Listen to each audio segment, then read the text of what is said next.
খানকে নিয়োগ দিয়েছে, এনসিটিভির সেই সমস্ত কর্মকর্তাদেরকে প্রকাশ্যে জুতাপেটা করতে হবে। 92% মুসলমানের দেশে ইসলামদ্রোহী একজন ব্যক্তিকে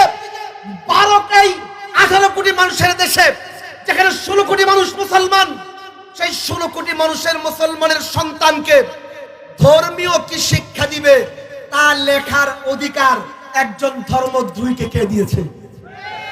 এই অধিকার তাদেরকে কে দিয়েছে? এই জন্য আবু সাইদ খানকে শুধু বরখাস্ত করলেই হবে না, তাকে যারা নিয়োগ দিয়েছে তাদেরকে দৃষ্টান্তমূলক শাস্তি দিতে হবে।